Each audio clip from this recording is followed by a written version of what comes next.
Good evening, everyone. My name is E.R. Anderson. I'm the executive director of Charis Circle. Charis Circle is the nonprofit programming arm of Charis Books, and Charis Books is the South's oldest independent feminist bookstore. We're really excited to be here with all of you once again for our monthly poetry series, Meet Me There. Meet Me There is an intergenerational poetry, fiction, and creative nonfiction experience curated by genderqueer poet and sound artist Samuel Ace. Writers exploring genre and gender boundaries are a special focus of this series. And it usually takes place on the second Thursday of each month. We sometimes are in person, we're often virtual, and we're always glad to be building community with all of you. So, Samuel is an amazing poet, an amazing community builder. His latest book, I Want to Start by Saying, came out in 2024, and you can watch the recording of that reading on our YouTube channel. Some of his other books that you may know are Our Weather, Our Sea, and Meet Me There, Normal Sex, and Home in 3 Days Don't Wash, which was reissued as a collection in 2019. He is a recipient of the Australia Lesbian Writer Award and the Firecracker Alternative Book Award in Poetry, as well as a repeat finalist for both the Lambda Literary Award and the National Poetry Series. Recent work can be found in Personal Best, Makers on Their Poems That Matter Most, Essential Queer Voices of U.S. Poetry, Fence, Bathhouse, The Texas Review, Poetry, We Want It All, an anthology of radical trans poetry, Best American Experimental Poetry, and many other journals and anthologies. So thanks for being with us, Sam, and thanks for hosting this amazing space. We have two featured poets tonight. I'm going to introduce Katherine Fallon first. Katherine is the author of the chapbooks The Toothmakers Daughters, Zero Sum, The Book on Fractures, and Demoted Planet, which was the finalist for the 2021 Georgia Book Award. Her poetry and fiction have appeared in AGNI, Meridian, Colorado Review, Nimrod, Passages North, Atticus Review, Potomac Review, Rust plus Moth, Boiler, Sugar House Review, and others, and was included in Best New Poets 2019. She holds an MFA from Sarah Lawrence College and is the founding editor of Whittle Micro-Press. So welcome, Katherine. Thank you for being here. And we have the great Joan Larkin with us tonight, which is a real honor. Joan Larkin's sixth collection of poems, Old Stranger, was published by Alice James Books in August 2024.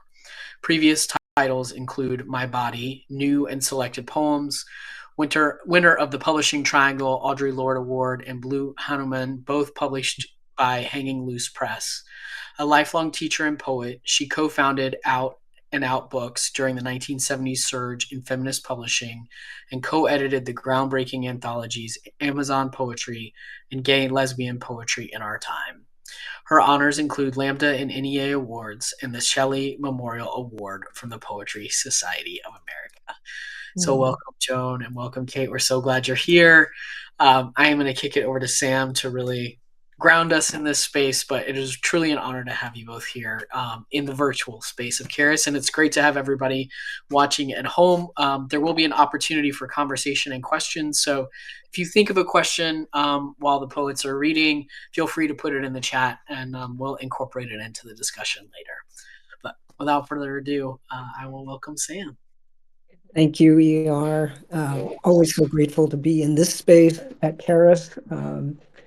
As a recent transplant to Atlanta, Charis has been a lifesaver for me and offered me an immediate sense of home. So just grateful for the space and to be here with these incredible poets tonight. As E.R. said, Meet Me There is a monthly reading series that features work by queer and trans authors who are bringing new books and new work into the world. Just an incredible flowering of creative energy. November, Charis celebrated their 50th anniversary, almost unheard of for an independent bookstore. So if you haven't done so already, please check out their website. You can buy tonight's author's Books. And you can also view the event calendar. There's something happening almost every single night at Charis, and it just is, it feels like sometimes the center of Southern writing, at least in my view.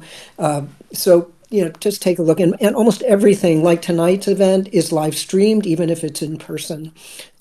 This event is being recorded and will hopefully be available soon, right after tonight's reading on the Charis YouTube channel.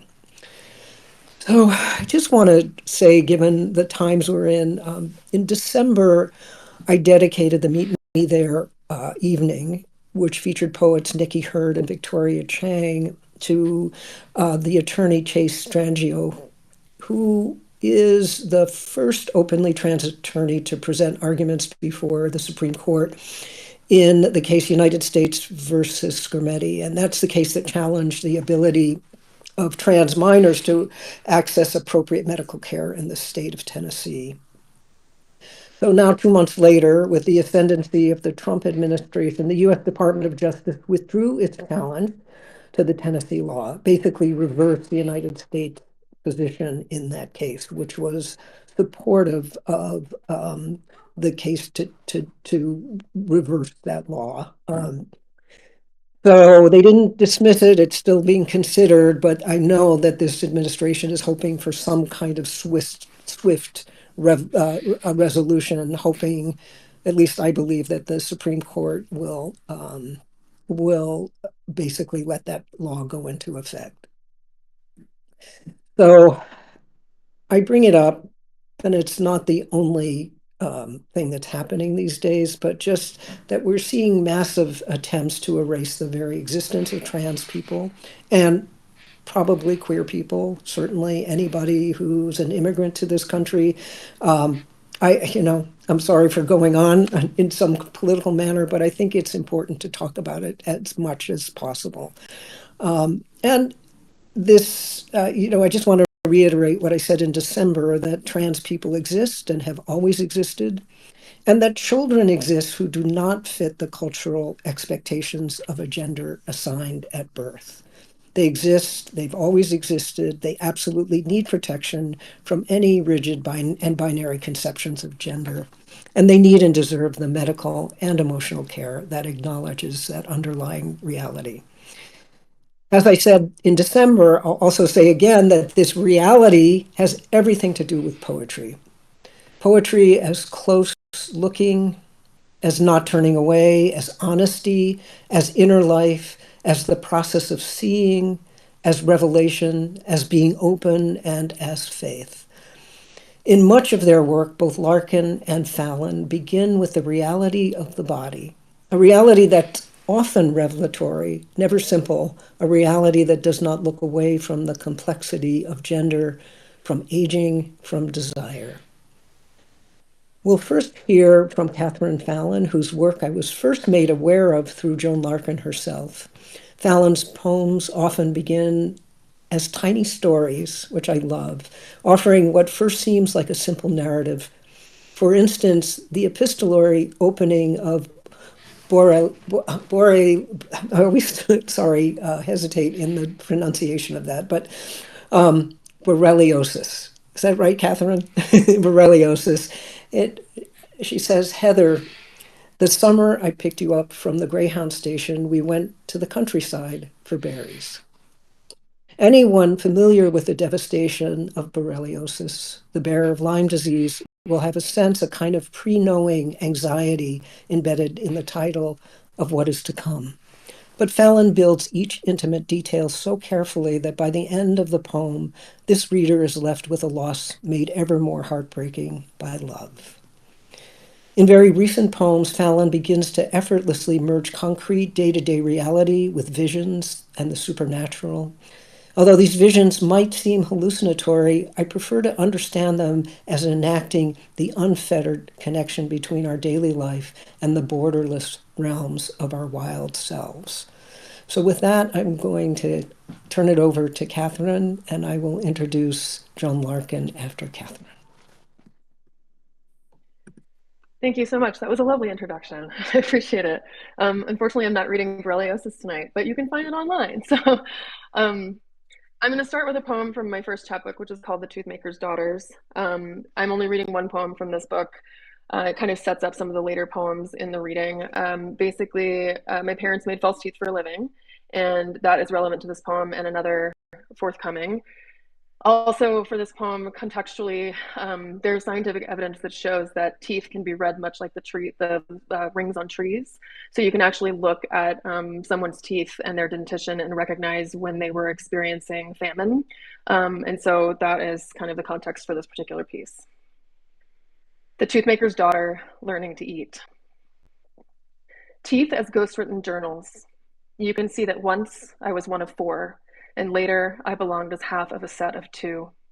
Candlesticks flanking supper, a pair of soft-soled shoes. I was loved once and fed plenty.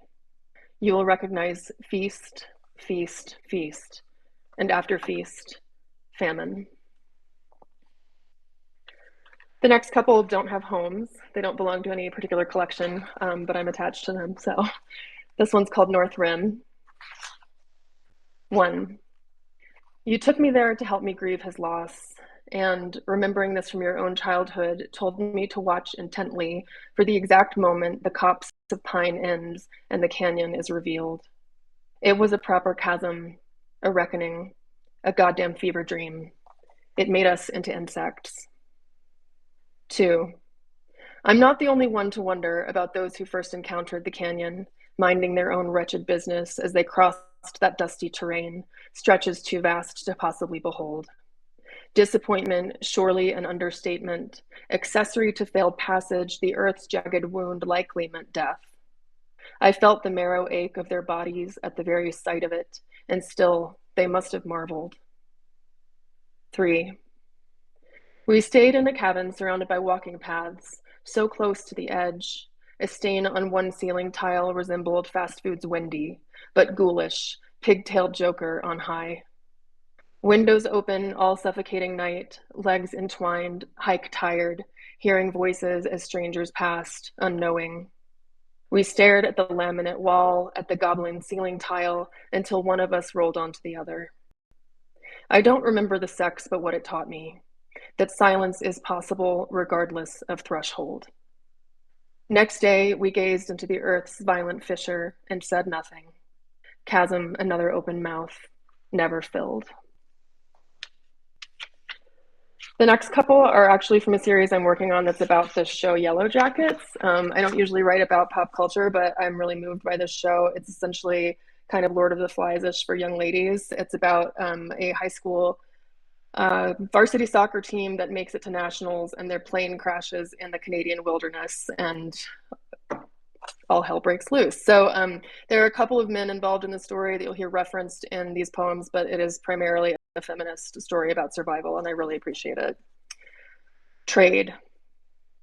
When they turned his blue face away from me for better access to the throat, I could not watch myself do it.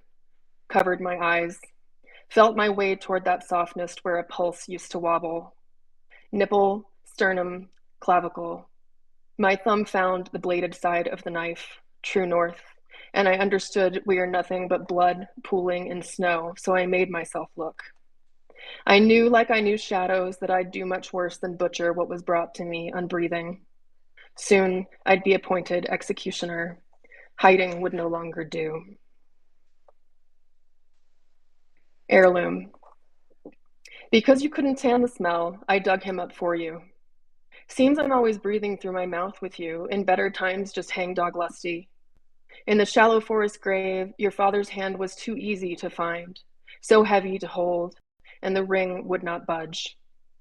I sawed at his knuckle like hacking through a deep root so something more fragile can grow. You did not think me. Out there, it was easy to joke you were the last man on the planet, but I would always think so, even after we returned to the world of better men. You were a pyre. I was a heretic. I was waiting for the sun to hit just right. The next two are from another collection I'm working on. I'm all over the place. This one is very slow going. It is about mental health and sometimes working on it is bad for my mental health. So I haven't gotten very far, but these are 2 that I've managed to pull off. 1 med, 2 med, 3 med, 4. Occasionally a pill will work, temporarily. More often it's darkroom migraines, nothing but sleep or none at all. Rapid speech, trembling limbs, 40 pounds just in time for the wedding. It's cheek to tile beside the toilet, having knelt before it moments ago. It's talk to your provider thoughts of. It's sweating until she sweats too, watching the hex of morning's ingress, sunrise the bulldoze harbinger. This one's called transcranial magnetic stimulation, and if you're not familiar with that, it is a treatment for depression. It is non-pharmaceutical, and it's basically a magnet that is placed on your head that pulsates on your prefrontal cortex in a very specific order, and it's supposed to alleviate depression. It has worked for many people I know. It did not work for me. I tried it twice. So this is my non-success story, but that's not to discourage you because it can be helpful. Transcranial magnetic stimulation. 1. Heather, in your dream, my loved ones were dunking and holding me underwater as treatment. Everyone you say seemed to believe this was a good idea. In truth, your dream was not so much a dream. 2. For a while, fighting extra medication, I attended a water aerobics class. Float belts were provided, but I needed more than one. Even the corpulent men floated better than I did, poked fun. I gave up this therapy too when it became clear that I will always sink like a penny into a shopping mall wishing pool, no matter what precautions I take. I might drown without even meaning to. If I wanted to, I could make that happen on my own. I disrobed, thinking, next. 3. 5 days a week, the technician placed a magnet on one side of my skull and a stiff cushion on the other to keep me still for 18 minutes and 45 seconds. The machine's pulse was the life work of a pileated woodpecker, sending my nose, left eyebrow, left cheek into palsied reflex. Sometimes I sported an Elvis snarl. She was shooting a pistol at the booted feet of my prefrontal cortex, making it dance, dance, dance to stay alive. 4. There were earplugs, but I couldn't stop talking, telling her all about the chickens we just brought home so that we can step in their mess and teach them to trust us. Next day, machine prattling on, she held a black and white photo of her husband's grizzly-bearded Confederate ancestor before me while I sat immobilized. He had a chicken on either shoulder of his finest jacket, one bird black, the other white, heads cut off by the frame of the shot. Vice and virtue, chattering, fighting their timeless fight for influence. 5. I felt the episode coming on like the storm tide, my toes skirting the foam surf before it went right on ahead and claimed me. It takes me up to my hips historically, and this time quite a bit further than that. If only I had had no expectations, Heather. You know I know better. You'd think I know better. You'd hope by now I'd have given up on hoping. 6. I quit that now, not knowing what's next. But at this point, the chickens come to us for worms and crickets. When they approach, pecking from our hands, we trap them, hold them. Lifting's just a hand softly cupping the breast. Holding is only a hand beneath their feet. They do not fight us, but spread out, flatten themselves. Sometimes they even shit themselves, waiting for release. I'm going to read now from the book that's actually for purchase through Charis tonight. This is Demoted Planet. It was put out by Headmistress Press, which is a lesbian feminist press as well. So if you're inclined, you should check them out. They make some really great work. Joan and I were actually just included in an anthology together, which is pretty exciting. This book is about my father dying, so it's not super cheerful, but it does refer back to what I was saying about teeth. There's some teeth references here, so you may need that context. The first poem is called Cusp of Carabelli, and the cusp of Carabelli is actually a part of your molar that people who make false teeth often don't put on the false teeth. So you can tell sometimes if people are not super careful about their craft, you can tell that you're looking at a false tooth. Whereas if someone is really careful, like my father was, he would make sure to put that on the tooth when he created it. So Cusp of Carabelli. I dreamt our parents gave a lecture we expected to be on teeth. Mother with the blue-orange blowtorch and a violent spinning crucible. Father with the soft-tongued secret of the cusp of Carabelli. But Mother didn't speak, and Dad wrote endless code on the green board. He said, "Now then, doesn't that make sense?" And we agreed. No one's ever liked to disappoint him. He clapped his hands, and a cloud of white dust spread through the room. "And that's how it happens, my little ones," he said, pointing to his tidy characters. "That's how and why everything decays."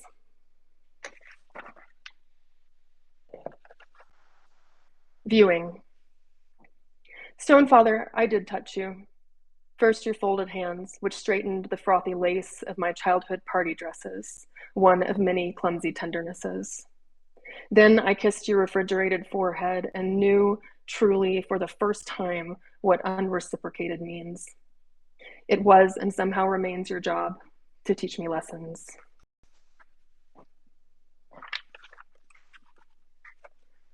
Elegy for my father, although all of these are elegies for my father, so I don't know why I named that one that, but elegy for my father. My father and I collided in the downstairs hallway most nights. We never were able to sleep.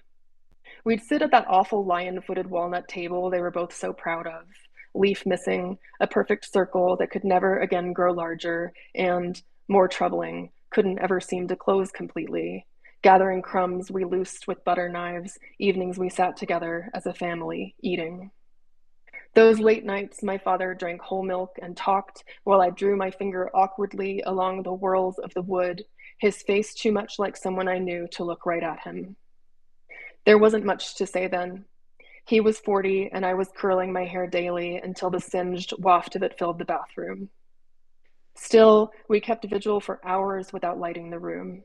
The refrigerator opened, closed, opening, closing, just a portal we could have climbed through, together, but one by one.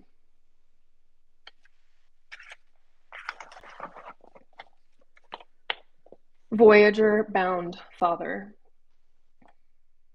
In the dark room of a difficult boyhood, sick with television glow, you saw them stab the moon through with a flag and never forgot. Believing ever since in other, surely better worlds, you'd rather be up there with anti-gravity, your old bones buoyed, seeming never to have met. There's no space in space, and so no way to hold you, and when you do let go, you'll sink down low, rising to, like a dreamy cream top, milk galaxy wallpaper behind you. I'd give you a way up, if I could. Already, you might as well be the silence of Voyager's orbit, the golden record itself. Far-flung message, eternally unheard.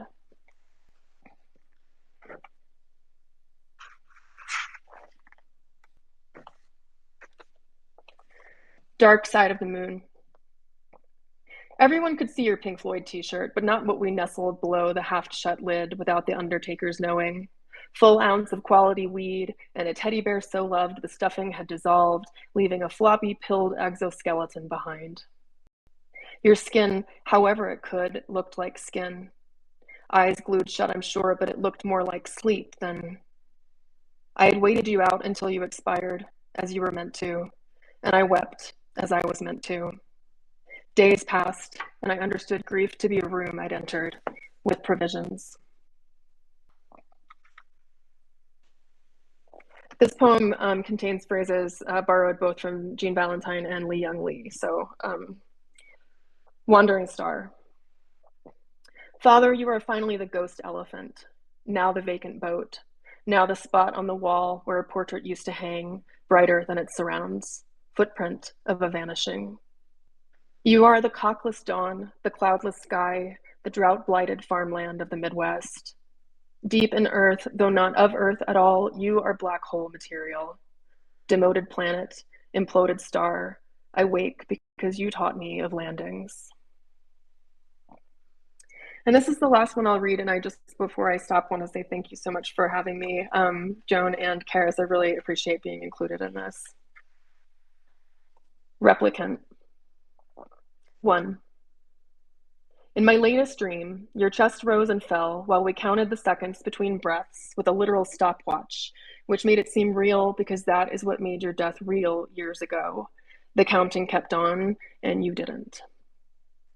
2. So you vacated again, and I counted my own breath, tracing it from gaping mouth to cold, broke open breastbone to stomach, that putrid, mutinous lagoon. Then what ought to have alerted me to falsehood. Your belly inflated again, your sternum rose, and you fought the rails of your coffin, sat upright, a jack-in-the-box escaping the horror dream I could not. Though was I trying? 3. You never did open your eyes, but I knew the panic was not mindless, not the thrashing of the cliché undead. You were with me again, flesh and bone, and you were suffering. Your blood bubbled like an untended pot, pooling at the ears. You bruised like the skin of an overripe pear. 5.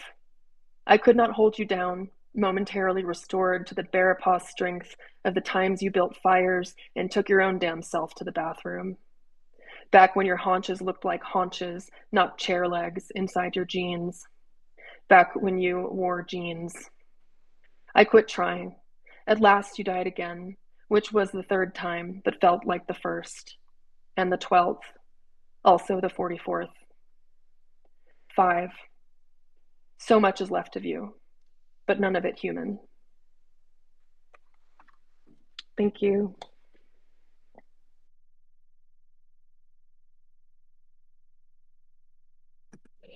Thank you so much, Katherine. Gorgeous work. Really, really beautiful to hear and to hear you read it. So wonderful. I'm so grateful tonight to be with these two incredible poets, but grateful to have the opportunity to celebrate Joan Larkin's newest collection. This, I'm going to just hold it up. Incredible cover. I hope maybe, Joan, you could tell us a little bit about the cover as we go on. But Old Stranger is just an extraordinary, extraordinary book. The title poem evokes the recovery of a lost and beloved knife. And I felt in reading it that it was just perhaps a metaphor for the entirety of a life, a receptacle for memory, for sustenance, for what is retained by the aging body, for the life force itself. Throughout the book, Larkin watches and listens through specific objects, pieces of music, paintings, a sculpture, and she allows those ekphrastic moments to enter the body and thus to unveil memory and revelation. In a poem titled Mozart Songbook, Larkin remembers her brother speaking the German words of one specific leader. This is just a quote, Weilchen, Mädchen, my brother spoke them to show how my tongue was a gate that could open secrets. Joan has opened secrets for me throughout my entire life as a writer. As a poet and a friend, her poems have schooled me numerous times about how language is most powerful when it keeps close to the body and what the body reveals. ER already mentioned this, but this is still on my bookshelf. This copy of Amazon Poetry was one of the first anthology of lesbian poetry. I think, if not the first, I believe it was in the mid-70s, and just an extraordinary book. And Joan, besides being a poet, went on to then, a few years later, this came out, lesbian poetry, and then even later than that, this gay and lesbian poetry of our time, which was really the first comprehensive anthology of lesbian and gay poetry. And so Joan has been just an incredible mover, listener, editor, and poet in the flowering of queer poetry over all of these years. Now, I'd say almost 50 years worth. So it's just a gift to have Joan here tonight, and whose vision and whose poems I hope carry and sustain you as deeply as they have for me. Joan Larkin. Thank you so much, Sam. What an incredible, generous introduction. And I also want to express my gratitude to ER and to Charis Books and Katherine. What an honor and a pleasure to read with you tonight and to hear your poems are such an illumination. There were so many surprises and U-turns delivered with such precision. I just want to hear them all over again.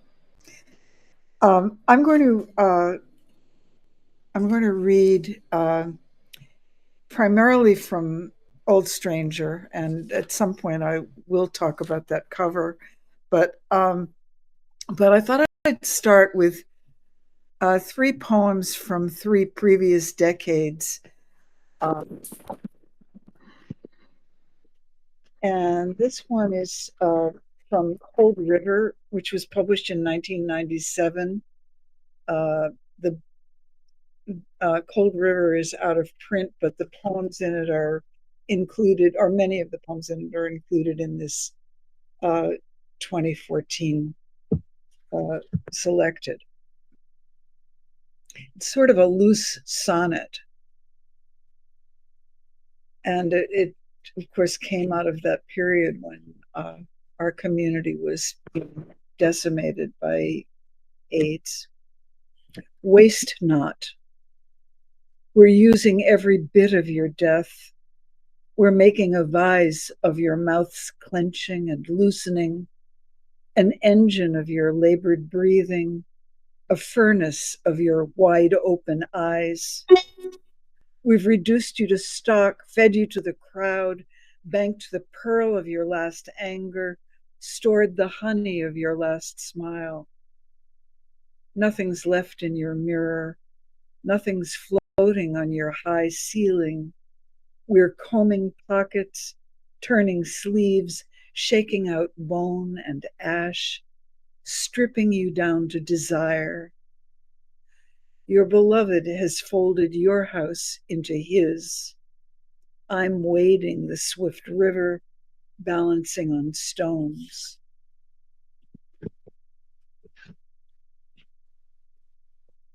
This poem was published 10 years after that one, and it's in the new poems section of my Body Inside Poems.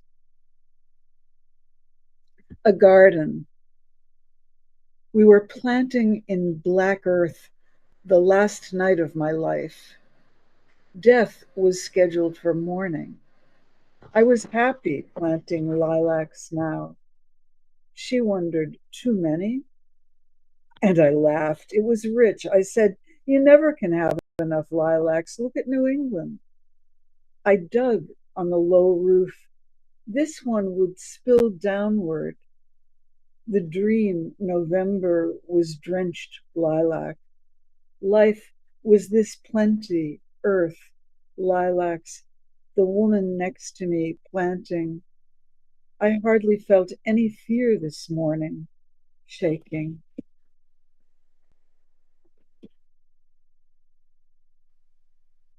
And this is another 10 years later from Blue Hanuman. And Sam mentioned many acrostic poems and all kinds of art, visual art and music have sort of been a gift in my life that was first handed to me by my older brother, who of course knew everything and said, read this, look at that. So he makes an appearance. Eye of Newt. I was larval. I dreamed myself downstairs in PJs, still in my coma. Bath, he said, and I lay next to the radio. Dark amber spread through my girl brain. Eye of Newt already nestled there, an egg glued to a twig. My pale, bespectacled brother set me on a leaf and watched me fatten. Franz Kafka, he said, and my new long feelers brushed the wall. Girl before a mirror was tacked there, torn from life, her twin pear belly worm pink as my own. Half curled, half crawling, I burst through skin after skin. Art, I said, and my wings fanned slowly open. Well, I should have said before reading the poem that Life in the poem is not Life itself, but Life magazine, where there was a spread on the paintings of Picasso, and of course, an important page torn out and tacked on the wall. I think that's probably enough from the decades, and I'll read more recent work. The cover of Old Stranger is a self-portrait by the amazing artist who died tragically young in childbirth or shortly after childbirth, Paula Modersohn Becker. And actually, why don't I read this now? There's a series in the book. Where's my cheat sheet? There's a series that are little fragmentary poems, each of them about a painting by Paula Modersohn Becker, all from, or mostly from an exhibit that I saw in a New York gallery some years ago. So, okay, it's just a few lines. They're untitled, the parts are untitled, and this one is a 5-line poem. The dark dress takes hold, a root thrust from deeper dark. Lids closed, blood mouth closed, her face blooms on a short stem. The flower in her hand will last the day.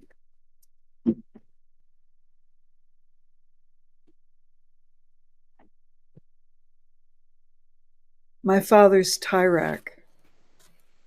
Back of the door to his dark closet, eye height with clever steel pegs I could flip both ways, a row of pendulums, of tongues, words wordless, witnesses waiting to be sworn, the town's secret, a silk body, a man's plenty, a wild ache, a knot, one painted with gold mums, one with blood leaves on mud, Vishnu's skin, 20 shades of sky, white flag iris, slick sheen of a green-black snake.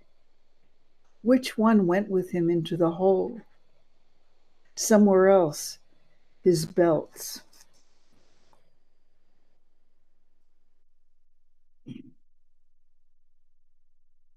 I think I'll read this one. Girls' Department.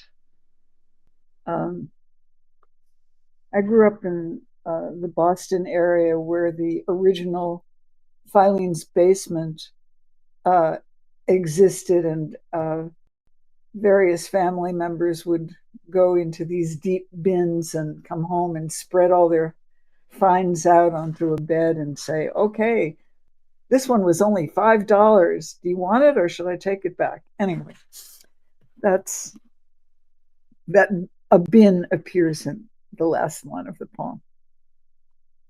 Girls' Department. I stared at my shameful flesh in the three-way mirror. Mother, my guide, my witness, pinched me between her fingers, thinking aloud. Could she work with the skimpy seam allowance, get it to fit? My model thin cousin Nancy sent me a box of hand-me-downs, soft wool skirts, an orchid sweater set, a size too small, another girl's raiment. My sister meant well, Mother instructed, then took me to Brigham's for a treat.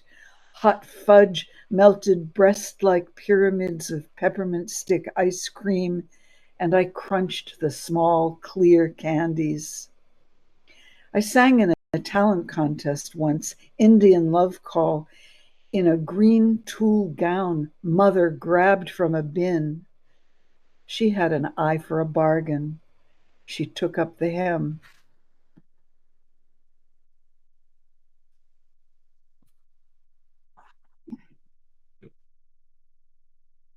I feel like I want to go back to one of the poems dedicated to my mother. Did I read this one? Yeah. Summons. And the word you in this poem is not Y-O-U, but E-W-E, the animal. Are you asleep? Are you mute? Are you empty now? Are you alone? You, mother? Strike, mother? Where did you go? Frost on a stone. Soft arms and harsh mouth. You could say I've kept them, but fold a sheet my own way. I'd like to show you. I'm 6, feverish, you're reading to me. White Alps, your shimmering alto. Were you awake when your last string snapped? I'm yeast and air in a crust quickly swallowed. Waking in twisted sheets, I know how the green-smocked aid hoists you. When time is done with me, may there be mercy. You, mother, strike, mother, where do you go? Frost on a stone. Are you asleep? Are you mute? Are you empty now? Are you alone?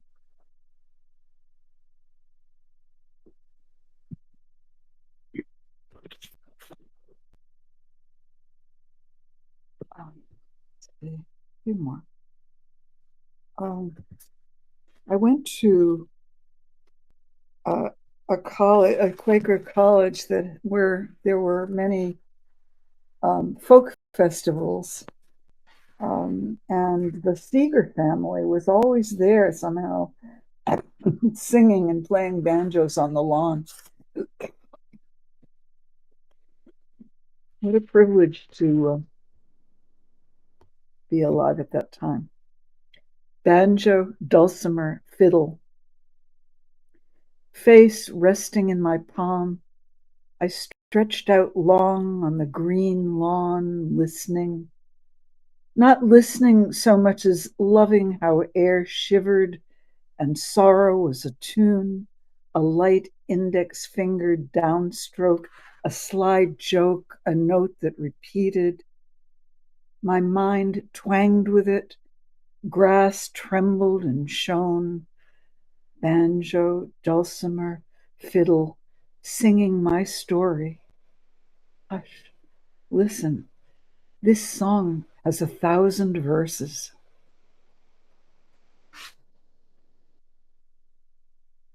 So I'll read, I guess, one more.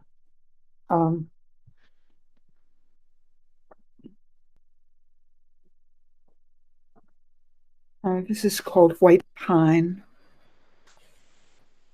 It mentions a cane, and I was so interested hearing the various medical particulars and metaphors in Katherine's poems. I'm not sure what that has to do with this cane, but I guess I just want to say in real life, I was able to get rid of the cane thanks to a good doctor.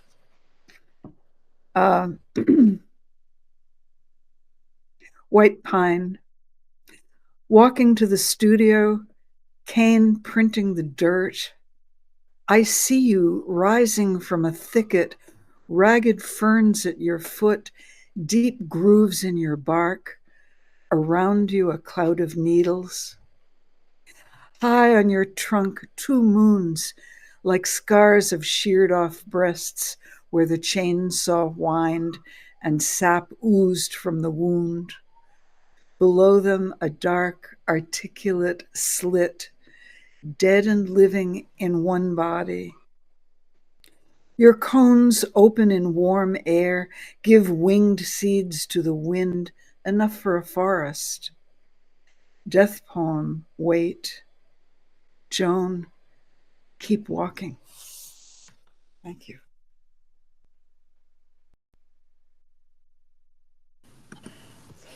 Oh, yes, keep walking. Thank you, Joan. Thank you so much. And Katherine, both of you. I want to reach out again to the audience out there. If you have questions, we're listening. Put them in the chat or send them out. ER will let us know what you have to say, and we'd be glad to answer or talk. So I think of this as a conversation more than anything else between the three of us.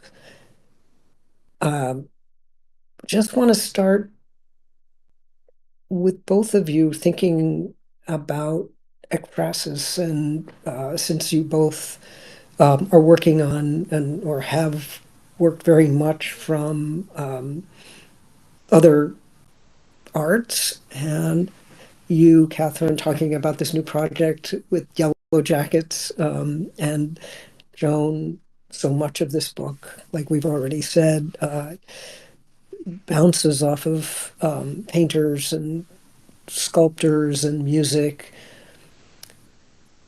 So I wanted to just hear a little bit about your process with that. Like, Katherine, do you write to the TV show itself? do you take notes? Joan, are you listening as you write? Or is it just an evocation of memory? Talk to me. Talk to us about that. Yeah, I mean, I just watch it over and over and over again. There are 2 seasons out now. The first one was spectacular. The second one I didn't love so much, and the third one is about to come out, and I have hopes. But yeah, I just took a lot of notes and then watched the scenes over and over again. And I also honestly crowdsourced with the people that I know who also watched the show and asked them which characters and which moments really spoke to them. I've been focusing mostly, there's 2 timelines in the television show. There's the 90s timeline where they're teenagers and stranded in the woods. And then there's an adult timeline when they have been saved and are trying to, kind of be in society without any kind of ceremony, just trying to fit back in. And I'm not interested in that part. I'm only interested in the feral part. So the poems that I've written are limited to specifically the part of the show that deals with their teenage years, and contending with the wilderness and with their internal wilderness as well. There's plenty more to the show than that, but that's what I've been focusing on. But yeah, pop culture is kind of a new thing for me to be playing with, but it just really moved me, and it moved a number of my friends too. So it's been a conversation we've been having, and it's just been wonderful to watch and engage with. Well, I will start out with thinking there might be something here that I can write about this in this art. And I just to give you one example, I don't know, a few years back, I spent some time in Siena, Italy, and I don't think I've ever seen so many Madonnas with child, annunciations, gold leaf backgrounds and all of that. And I was, it was quite an amazing inundation. And I thought, what can I say about this? I'm not one of those lucky people who had horrible religious experiences as a child that can become part of my poetic vocabulary. So I started, writing the first 2.5 lines of that poem, not one that I read tonight, were very literally, or not literally, were about images in one of the paintings. And then suddenly the poem decided to do a U-turn and take me to the teenage trauma that I'm always somehow writing about, and that I probably will never be able to stop writing about, because I noticed that at one of the Annunciation portraits, Mary is looking very taken aback and upset as this angel, who looks like a handsome young Italian teenager, is thrusting a lily at her, and she's thinking, oh no. I mean, so of course it took me back to teenage pregnancy, illegal abortion, lifetime consequences, misery with family, et cetera, et cetera. And there was the poem. So is that an ekphrastic poem?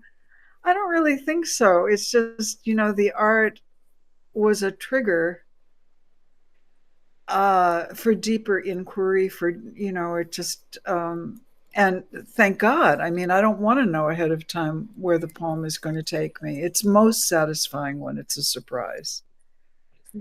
Well, and both of you in that, I mean, you're right. Is that ekphrastic or not? I think that's a very wide ranging, or there's a very wide ranging definition of what that could mean.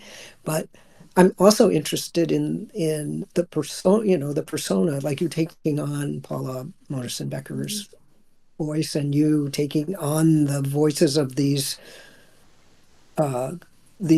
girls this wild time. Is that a way of embedding? Where do those personas or how do they correlate with your own internal sense of self? You want to go for that one, Kate?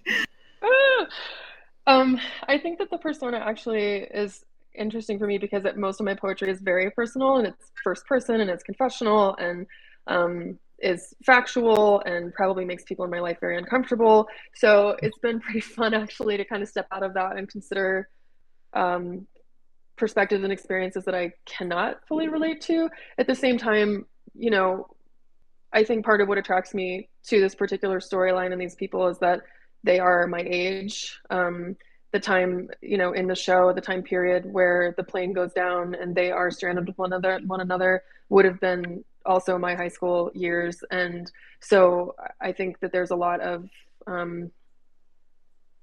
they're kind of forced into understanding themselves in a way that I think in a more sheltered environment, which luckily I experienced, it took me maybe a little longer to get down to that feral nature. So I think that there's something attractive to me about writing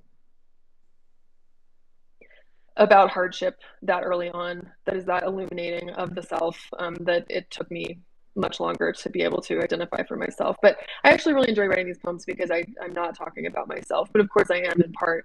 But it's been a little bit of a relief to make the I not this guy. Yeah. Oh, I totally echo that. I feel the same thing. I mean, I'm so tired of my own story in a way, but some of the poems in this book are about women artists rather than about particular pieces of art. And so I guess there's some kind of inquiry going on there about how they were able to make art in circumstances that weren't so friendly. I mean, yeah, without going into a lot of detail. And I just want to say something again about this cover. I was so grateful to Alice James Books for going out and getting permission for us to use it. And it's a self-portrait, but it looks to me always when I look at it as if the artist's face is a mask that she's holding up in front of her face. And then there's almost a clown-like element to it with all the white paint, and then that expression of whatever that is, surprise. I don't know. there's also a poem in the book that's based on Camille Claudel, who had a very tragic curtailing of her artistic life and ended she ended being incarcerated in a mental institution, mainly because she was very upsetting to her family. So I don't know where I'm going with all this, but and it's not just women artists too. I have a poem about Chekhov, a poem in which I pretend that he was my doctor. So these are all triggers for the imagination. Yeah. Well, I love what both of you allude to somehow.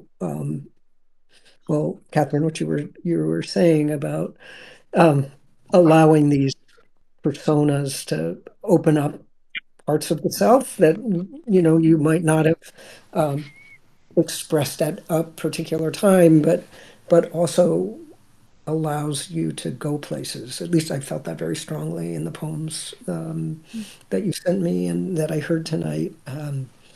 To go to these places that like a slide into not another reality, but a reality that it coexists with your reality as a poet, and I feel that with your poems too, Joan, in imagining these artists, these women, and that brings me just to back around. I mean, it might be self-evident, but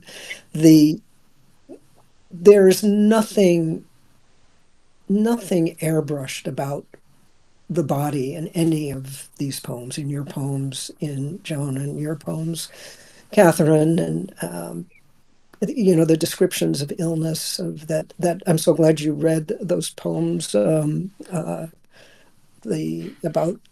mental illness. I think they're extraordinary, and just also Joan.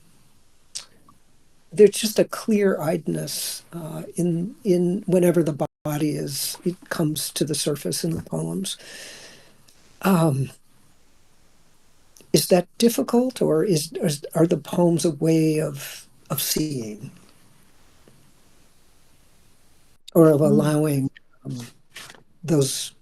that honesty to come through?